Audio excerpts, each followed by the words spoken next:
Welcome back to our new topic, which is 1.4, Unit 1. ये आपके HI and IDD सबके लिए है। तो इस चीज में वो चीज की जरूरत नहीं है कि हम कहाँ से पढ़े। तो ये एक जिस सीरीज में ये पढ़ी हुई है, IDD के बच्चे और HI के बच्चे सब ये पेपर कवर कर सकते हैं। तो इसको दूसरी वाली अगर आप लिस्ट में ना ही ढूंढे तो बेटर है, क्योंकि ये HI की ही लिस्ट में पड़ा हुआ है। ओके, तो we have topic of causes, prevention and prevalence and demographic data. जो डिसेबिलिटी की प्रोफाइल में है कि नेशनल और ग्लोबल दोनों तरीके के डाटा को हमें देखना है। क्या कॉजेस हैं डिसेबिलिटी के, क्या प्रिवेंशन हम ले सकते हैं, और प्रेवलेंस और डेमोग्राफिक प्रोफाइल क्या है डिसेबिलिटी की, नेशनल और ग्लोबल के।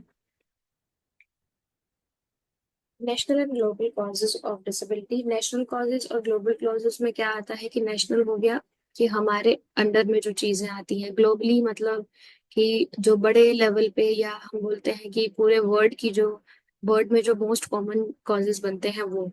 नेशनल में जो बनते हैं कॉजेज बनते हैं हमारे, कि हम इंडिया में रह रहे हैं तो इंडिया में मोस्ट कॉमन चीजें क्या चल रही हैं जिस वजह से डिसेबिलिटी हो सकती है। तो that is the main thing about national and global. Disability refers to, disability को कहाँ से रेफर किया जाता है? डिसेबिलिटी को हम मानते हैं कि फिजिकल, मेंटल, इंटेलेक्चुअल और सेंसरी इम्पेयरमेंट जो पर्सन की एबिलिटी को लिमिट करती है कि वो फुल्ली पार्टिसिपेट नहीं कर पाता डेली लाइफ की एक्टिविटीज में, उसे हम डिसेबिलिटी कहते हैं। डिसेबिलिटी कैसे कई भी तरीकों से हो सकती है, कॉजेज बहुत से हो सकते हैं, बहुत से फैक्टर्स हो सकते हैं। जेनेटिक फैक्टर हो सकता है, एनवायरमेंटल फैक्टर हो सकता है, सोशो इकोनॉमिक फैक्टर हो सकता है, कोई भी फैक्टर हो सकता है। तो हमारा ओवरव्यू क्या है कॉजेस ऑफ डिसेबिलिटी को लेके? नेशनल कॉजेस क्या आते हैं? कंजेनिटल डिसेबिलिटी है, मतलब बर्थ होते ही बच्चे में डिफेक्ट है, बच्चे में डिसेबिलिटी आई है। किसी भी तरीके से हो सकती है, कोई जेनेटिक फैक्टर हो सकता है, या जब भी मदर अगर प्रेगनेंसी में किसी भी हार्मफुल सब्सटेंस से या किसी भी तरीके का उसको एक्सपोजर हुआ है प्रीनेटल, तो उसकी वजह से भी हो सकता है।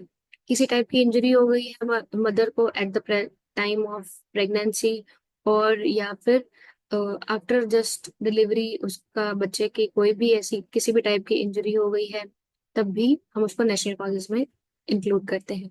क्रोनिक डिजीजेस मतलब किसी भी टाइप की क्रोनिक डिजीज हो गई है, अगर कोई डायबिटिक पेशेंट है, हार्ट डिजीज है, कैंसर है, तो वो भी डिसेबिलिटी को लीड करता है, क्योंकि अगर वो प्रॉपरली मैनेज नहीं हो पाता तो वो क्रोनिक डिजीज में आता है। कि क्रोनिक डिजीज भी डिसेबिलिटी को लैक करती है, क्योंकि वो डेली लाइफ एक्टिविटीज को हमारे लैक करती है या लिमिट करती है। मेंटल हेल्थ डिसऑर्डर हमारा जो होता है डिप्रेशन, एंजाइटी, बाइपोलर डिसऑर्डर, तो ये भी एक टाइप पे डिसेबिलिटी को हम बोलते हैं कि लीड करता है, क्योंकि ये हमारे डेली एक्टिविटीज को, हमारी पार्टिसिपेशन डेली एक्टिविटीज में, इसको लिमिट कर देता है। एजिंग, एज के साथ साथ जिस तरह हम बोलते हैं कि हमारा हेयरिंग लॉस बढ़ता है, हमारी विजन लॉस होती है, तो एक तरीके से हम बोलते हैं कि ageing factor is the factor जो हम बोल सकते हैं कि मोबिलिटी फैक्टर आता है, मोबिलिटी इम्पेयरमेंट आ जाती है, विजन लॉस आ जाता है। तो ये एक नेशनल कॉज है कि जिसमें हम बोलते हैं कि हाँ उसके बाद उसको चलने में दिक्कत होगी, या उसको विजन लॉस हो जाएगा, या उसको हेयरिंग में दिक्कत होगी। ग्लोबल कॉजेज में क्या आता है? ग्लोबल कॉजेज हो गए कि HIV चलता है, एड्स चल रहा है, मलेरिया, ट्यूबरक्लोसिस, तो ये सारी डिसेबिलिटी को लिमिट कर सकता है, डिसेबिलिटी हो सकती है इस वजह से। और मोर प्रेवलेंट देखा गया है कि लो इनकम कंट्रीज में ये सब चीजें ज्यादा होती हैं। नॉन कम्युनिकेबल डिजीजेस कौन सी हो गई? डायबिटीज, हार्ट डिजीज, कैंसर, ये सारी चीजें ग्रोइंग हो रही हैं और डिसेबिलिटी कॉज कर रही हैं ग्लोबली। ये सब चीजें मिडिल और हाई इनकम कंट्रीज में ज्यादा होती हैं। इंजरीज हो गई, रोड एक्सीडेंट हो गया, वायलेंस, ऑक्यूपेशनल हजार्ड्स, ये सब चीजें भी डिसेबिलिटी वर्ल्ड वाइड क्रिएट करती हैं। किसी टाइप की जब रोड एक्सीडेंट्स हो गए, कोई वायलेंस चल रहा है, कोई वॉर चल रही है, कुछ भी चल रहा है, तो वो ऑब्वियस सी बात है कि हमारा जो ग्लोबल कॉज आता है वो इसी में आता है। मॉल न्यूट्रिशन, अगर किसी बच्चे को न्यूट्रिशन नहीं मिल रहा है प्रॉपर, तो ऑब्वियस सी बात है उसको फिजिकल या कॉग्निटिव किसी भी टाइप की डिसेबिलिटी हो सकती है। Conflict and displacement can lead to injuries, mental health disorder, disability due to lack of access to healthcare और rehabilitation service। conflict and disability में आता है कि कोई भी conflict हो, displacement हो, कोई इंजरी हो जाए या mental health disorder हो, तो अगर उन्हें प्रॉपर हेल्थ केयर और रिहेबिलिटेशन सर्विस नहीं मिलेगी तो ऑब्वियस सी बात है वो डिसेबिलिटी उनकी क्रॉनिक में चली जाएगी, और वो डिसेबिलिटी उनकी परमानेंट डिसेबिलिटी बन जाती है। तो it's important to note that the disability is not solely caused by the individual factor, किसी एक फैक्टर की वजह से नहीं होती है। ये एक ब्रॉडर सोशल एनवायरमेंटल फैक्टर किसी भी तरीके से हो सकती है। कोई भी पॉवर्टी भी उसका कारण हो सकता है, क्योंकि अगर न्यूट्रिशन अच्छे से नहीं मिलेगा तभी बच्चे की ग्रोथ नहीं होगी, उसको फिजिकल और मेंटल हो सकती है प्रॉब्लम। डिस्क्रिमिनेशन किसी टाइप का होता है कि हाँ ये इनको ये चीज नहीं देनी चाहिए, इनको ये चीज नहीं करनी चाहिए, तो डिस्क्रिमिनेशन भी कई तरीके से होता है। Lack of access of education, जिनको एजुकेशन नहीं है, कि अगर प्रेगनेंसी टाइम में पता ही नहीं है उनको कि हाँ मदर को अच्छा न्यूट्रिशन देना चाहिए, या मदर को क्या क्या चीजें लेनी चाहिए, मदर को क्या क्या खाना चाहिए, तो भी वो भी डिसेबिलिटी में आता है। हेल्थ केयर प्रॉपर नहीं मिलेगा तो वो जो हमारी जो बहुत कम टाइम की जो चीज है, अगर रीअकरेंस में बार बार कोई प्रॉब्लम आ रही है बच्चे को, तो वो एक क्रॉनिक डिजीज बन जाती है, तब भी वो हेल्थ केयर में डिसेबिलिटी का कारण बन जाती है। तो इन सब फैक्टर्स को एनालाइज करने के बाद यही बोला जाता है कि addressing this factors crucial to reduce the prevalence, इस प्रेवलेंस को रिड्यूस किया जाए ताकि नेशनली और ग्लोबली जो डिसेबिलिटी को इम्पैक्ट ना हो। नेशनल प्रेवलेंस क्या है, नेशनल प्रिवेंशंस क्या है हमारी। जो नेशनल प्रिवेंशंस है, हम जो प्रिवेंशन ले सकते हैं वो है कि हम वैक्सीनेशन अच्छे से कराएं। वैक्सीनेशन हम वैक्सीनेशन बहुत सी अब गवर्नमेंट अप्रूव चली हुई हैं, तो vaccination are measles, polio, meningitis.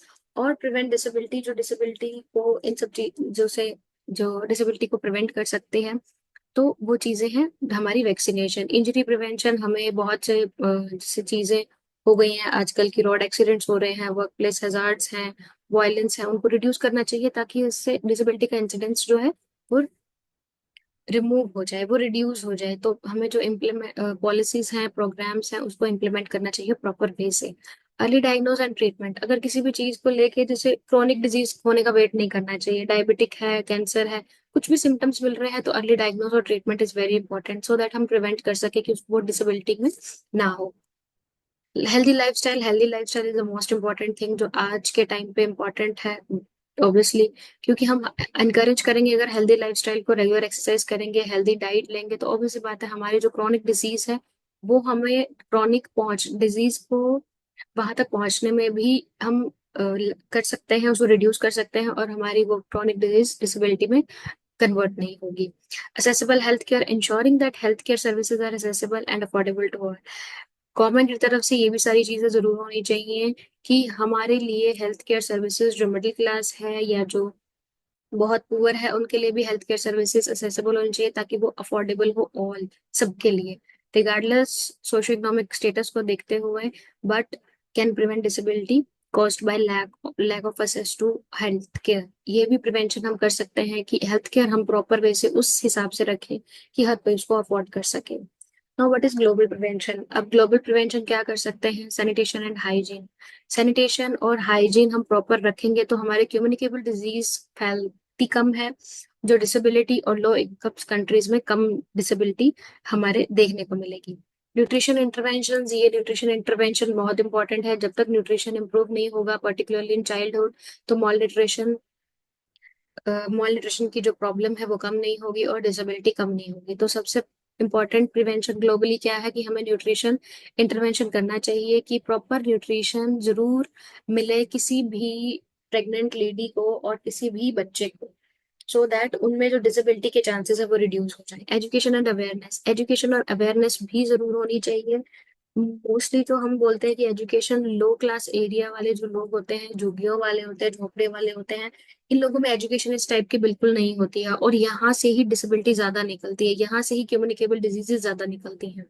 तो educating communities about the causes and prevention of disability, वो रिड्यूस कर सकता है कि हमारा स्टिग्मा, एंड प्रमोट कर सकते हैं प्रिवेंशन स्ट्रेटेजीज को। एसेस टू रिहेबिलिटेशन सर्विसेज, हमें रिहेबिलिटेशन सर्विसेज का एसेस भी उसी तरीके से देना चाहिए कि सब अफोर्ड कर पाए, और इसका जो अप्रोप्रिएट केयर है वो मिल सके ताकि हमारी डिसेबिलिटी होने के चांसेस कम हो और वो जल्दी से रिहैब भी हो जाए। Next is humanitarian add, humanitarian add जो रिहेबिलिटेशन सर्विसेज हैं, डिवाइसेस हैं, वो एक उस प्राइस पे मिलने चाहिए, उस लेवल पे मिलने चाहिए कि हर कोई अफोर्ड कर सके और डिसेबिलिटी को आगे बढ़ने से रोक सके। डिसेबिलिटी वो उतनी क्रॉनिक ना बन जाए कि अगर कोई अफोर्ड नहीं कर सकता तो उसका हेयरिंग लॉस बढ़ता ही जाएगा, या अगर विजन है तो अगर वो अफोर्ड नहीं कर सकता तो वो चश्मा नहीं लगा सकता, तो वो उसके एक टाइम पे उसकी जो विजन है वो बढ़ती जाएगी। तो ये सारी चीजें हैं जो हम प्रिवेंशन कर सकते हैं। Preventing disability requires comprehensive approach. Obvious सी बात है कि जो प्रिवेंशन वाली चीजें होती है वो कॉम्प्रिहेंसिव अप्रोच होती है। मतलब इंडिविजुअल, सोशल, इन्वायरमेंटल फैक्टर्स, सब फैक्टर्स को लेके ही प्रिवेंशन हम कर सकते हैं किसी भी चीज का। By implementing these, we can work towards the world where disability is minimized. हम इन सब चीजों को, स्ट्रेटजीज को यूज करके हम डिसेबिलिटी को मिनिमाइज कर सकते हैं एंड फुली पार्टिसिपेट कर सकते हैं उन इंडिविजुअल को लेके भी, कि हम उनको उतना बना सके, उतना हम उनको कैपेबल बनाए कि वो अपने डेली एक्टिविटीज को पूरा कर सके। Now national prevalence of disability. National prevalence क्या है? डिसेबिलिटी प्रेवलेंस होता है कि परसेंटेज और proportion of individual in given population जिन्हें एक या एक से ज्यादा डिसेबिलिटी है। ठीक है। तो नेशनल प्रेवलेंस क्या आता है कि हमारा 15% of the world population has disability as according to W H O. W H O ने बोला है कि हमारा 15%, जो 15% अबाउट द 15% वर्ल्ड पॉपुलेशन है जो डिसेबिलिटी के अंदर आता है। और हायर प्रेवलेंस कहाँ आता है? हमारी लो और मिडिल इनकम कंट्रीज में। तो इनके जो फैक्टर्स हैं वो रेंज, बहुत से फैक्टर्स डिपेंड करते हैं, कि जो हम बोलते हैं कि बहुत सी हमारे पास ऐसा डाटा भी नहीं है कि हम बोले कि हमारा डाटा भी बहुत मैटर करता है जिसमें हम प्रेवलेंस को देख सके कि हाँ हमारे डाटा की अवेलेबिलिटी क्या है, उसकी क्वालिटी क्या है। ऐसे ही हम कुछ भी नहीं बोल सकते हैं। तो प्रेवलेंस में ये देखा गया है कि 15% of world population has disability, और मोस्टली लो और मिडिल इनकम कंट्रीज में ज्यादा है। अब यूएस की बात करते हैं जहां, तो वहां यूएस में ये एस्टिमेट किया गया है कि 26% of population, according to CDC, 26% of population has disability. Include people with, कौन से पीपल है वो जिनको मोबिलिटी लिमिटेशंस है, कॉग्निटिव डिसेबिलिटी है, विजन और हेयरिंग इम्पेयरमेंट है, और बहुत सारी डिसेबिलिटीज, जो 21 टाइप की डिसेबिलिटीज है वो सारी इसी में आती है। Prevalence of disability in US is higher among adult.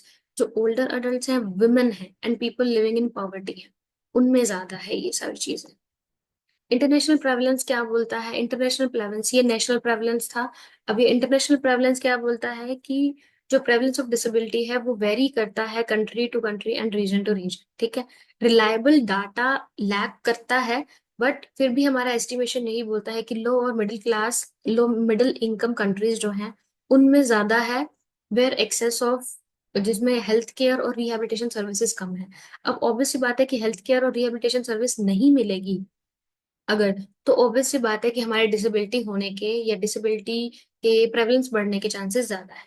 According to the world bank, disability affects more than 1 billion people worldwide, with the majority living in developing countries. Disability affect करता है more than 1 billion people worldwide, rather than majority living in the developing countries, और जो developing countries हैं उनमें ये चीज आता है। United states 15% of world population, मैंने आपको पहले ही बताया 15% ऑफ वर्ल्ड पॉपुलेशन है जो हमारी डिसेबिलिटी में आती है। People with the disabilities are more likely, कहाँ वो रहते हैं मोस्टली डिसेबिलिटी वाले? एज आई सेड अर्लियर कि पॉवर्टी जो एरिया है, बिलो पॉवर्टी लाइन वाले जो एरिया है उनमें डिसेबिलिटी ज्यादा होने के चांस है। जो डिस्क्रिमिनेशन सहते हैं, सोशल एक्सक्लूजन जिनके साथ है, उनमें डिसेबिलिटी ज्यादा होती है। UN has also called for great efforts किए थे कि डिसेबिलिटी वाले पर्सन के जो राइट्स हैं उनको प्रमोट किया जाए, इंक्लूजन किया जाए पर्सन विद डिसेबिलिटी का, including through the implementation of the convention of the rights of person with disability. CRPD ने भी ये सब चीजें सब की हैं कि यूएन, यूनाइटेड नेशंस में इन सबके राइट्स को प्रमोट करने के लिए, कि इनको किसी भी तरीके का जो डिस्क्रिमिनेशन है वो नहीं सहना पड़े। इन समरी हम यही बोल सकते हैं कि prevalence of disability varies across regions and country to country, region to region ये सब इफेक्ट करता है, क्योंकि कभी कुछ कंट्रीज ऐसी हैं जहाँ पे डिस्क्रिमिनेशन इन टाइप का नहीं होता है, कई कंट्रीज ऐसी हैं जहाँ डिस्क्रिमिनेशन होता है, कई एरियाज ऐसे हैं जहाँ सोशल एक्सक्लूजन है, कई एरिया ऐसे हैं जहाँ सोशल एक्सक्लूजन नहीं है, कई एरिया ऐसे हैं जहाँ हेल्थ केयर अच्छा है। तो वहाँ डिसेबिलिटी हम बोल सकते हैं कि ये इम्पैक्ट नहीं आएगा, डिसेबिलिटी को हम रिड्यूस कर सकते हैं। रिहेबिलिटेशन जहाँ अच्छा है, एजुकेशन जहाँ अच्छा है, एम्प्लॉयमेंट अपॉर्चुनिटीज जहाँ अच्छी है पर्सन विद डिसेबिलिटी से, दस उनके लिए, तो वो एक असेंशियल हो जाता है कि हम उनके प्रमोट कर रहे हैं उनकी हेल्थ और वेलबींग को लेके, और उनको सोशल इंक्लूजन और इक्वल राइट्स दे रहे हैं। तो ये सब चीजें हैं जो हम कर सकते हैं, लेकिन but the significant global health and social issues जो है वो इफेक्ट करते हैं पीपल को। हम अगर इम्प्रूव करते हैं इन सब चीजों को तो ऑब्वियसली बात है हमारा जो डिसेबिलिटी का प्रेवलेंस है वो कम हो जाएगा। Now the demographic data means data, ये हम बोलते हैं कि gender wise, age wise, race wise, ये सब कितना कितना क्या क्या हमारा डिसेबिलिटी के अंदर आता है। मोस्ट कॉमनली देखा गया है कि 26% of adult in the US have same form of disability. Adult जो एज्ड है 18 to 44, द प्रेवलेंस है 10.6, जो इंक्रीज हो गया है 38.3 से। 65 एंड ओल्डर जो है उनमें 38.3 है। Women have more likely than men to have disability, and disability ranges rates are higher in the non Hispanic black and Hispanic adults compared to the non Hispanic white blacks। Disability womens में ज्यादा है main को लेके। Older age में जो among adult age है उनमें prevalence 10.6 है, जो इंक्रीज हो गया है वो अडल्ट एज में इंक्रीज में है 38.3 है। तो ये सब जो है ये डेमोग्राफिक डाटा है, जो डेमोग्राफिक डाटा होता है जो हमारा एज, जेंडर और रेस वाइज दिखाते हैं हम।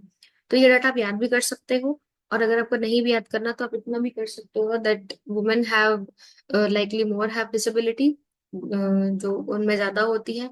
उनके कुछ कारण भी है वुमेन्स में। एक्चुअली ये चीज होती है कि वुमेन है तो उनके लिए होता है कि बहुत सी चीजें हैं कि वुमेन्स थोड़ा ज्यादा सोचती हैं, उनमें जो डिप्रेशन है या उनमें जो मेंटल डिसेबिलिटी आने के चांसेस है या बच्चे में डिसेबिलिटी आने के चांसेस है वो ज्यादा हो जाता है, बिकॉज अगर मालन्यूट्रिशन वुमेन को है तो वो चाइल्ड को भी हो जाता है। अगर वो एंजाइटी डिप्रेशन में वुमेन है तो वो बच्चे में भी इफेक्ट करता है।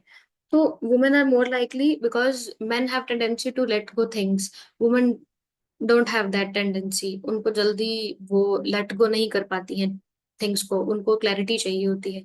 तो बहुत से फैक्टर्स हैं जिसमें हम बोल सकते हैं कि womens, why womens are more likely to have disability. तो disability is the more common among individual with lower level of education and income। जिनकी lower level of education और income है disability वहां ज्यादा होती है। According to CDC, adults जो higher school education में है वो 2 गुना ज्यादा डिसेबल हैं as compare to college degree. Adults जो बिलो पॉवर्टी लेवल हैं वो ज्यादा हमारे लाइकली 2 गुना ज्यादा डिसेबल हैं एज पॉवर्टी लेवल जो अबव वाले हैं। तो ये आप अच्छे से देख सकते हो कि जैसे कॉलेज डिग्री वाले स्टूडेंट्स फिर कहीं ना कहीं पढ़े लिखे हैं, जहाँ एजुकेशन लैक करती है वहां डिसेबिलिटी होती है, जहाँ एजुकेशन लैक नहीं करती वहां डिसेबिलिटी नहीं है, वहां उनका रेशो कम है। और जहाँ पॉवर्टी लेवल, जहाँ पैसा, इनकम सोर्स, जहाँ पॉवर्टी लेवल बिलो है वहां डिसेबिलिटी ज्यादा है, और जहाँ पॉवर्टी लेवल ज्यादा है, जहाँ पॉवर्टी लेवल कम है, अबव पॉवर्टी लेवल है, वहां डिसेबिलिटी कम है। ग्लोबल हमारा डेमोग्राफिक डाटा क्या बोलता है? Global defect globally disability is 15% of the population. 15% of the population globally है, around 1 billion people. According to WHO, disability prevalence हमारा रीजन और कंट्री के अकॉर्डिंग चेंज होता है, वेरी करता है। Generally high in low and middle income countries, generally high और middle income countries में डिसेबिलिटी को ज्यादा देखा गया है। In these settings disabilities associated, disability कहाँ से एसोसिएटेड होती है? अगर पैसा नहीं है, हेल्थ केयर नहीं है अच्छा, एजुकेशन अच्छा नहीं है और सोशल एक्सक्लूजन है, तो वहां डिसेबिलिटी होती ही होती है। Gender disparities disability prevalence are more evident globally. Womens ज्यादा लाइकली डिसेबल होती हैं as compare to men. There gender difference बहुत कॉम्प्लेक्स है, बहुत से रीजन हो सकते हैं। तो उनका रीजन बायोलॉजिकल भी है, सोशल फैक्टर भी है, इन्वायरमेंटल फैक्टर भी है, बहुत से फैक्टर्स हैं जो हम ये सोच सकते हैं कि वुमेन्स को ज्यादा डिसेबिलिटी क्यों फेस करनी पड़ती है as compare to men. Disability is also more common other among older adults। Disability जो ओल्डर अडल्ट्स में ज्यादा कॉमन है, उनका रेट है वो एज के साथ इंक्रीज होता है। 70% of people with disabilities are of working age. जिनकी वर्किंग एज है मीन्स 18 to 64 वाली एज में ज्यादा, WHO ने एस्टिमेट किया है कि ज्यादा डिसेबिलिटी है। हु हैव सिग्निफिकेंट, उनका economic social implication for individual and society, society में उनका जो significant economic and social implication है for individual and society. Disability prevalence also varies by type of disability. Disability prevalence type of disability को भी very करता है, vary करता है भी किस टाइप की डिसेबिलिटी है। According to WHO most common disabilities हैं जो मोबिलिटी लिमिटेशंस हैं, कॉग्निटिव डिसेबिलिटीज हैं, विजन और हेयरिंग इम्पेयरमेंट है, और मेंटल हेल्थ कंडीशन है। ये सारी डिसेबिलिटीज हैं जो मोस्टली देखी गई है कि जिनका प्रेवलेंस ज्यादा है एज कम्पेयर टू बाकी डिसेबिलिटीज से। Thank you. See you tomorrow with the next topic. अगला जो टॉपिक है वो हम नेक्स्ट क्लास में डिस्कस करेंगे। Hope you like this, and please मुझे बताइएगा अगर कोई टॉपिक और कोई चीज जो नहीं समझ में आई।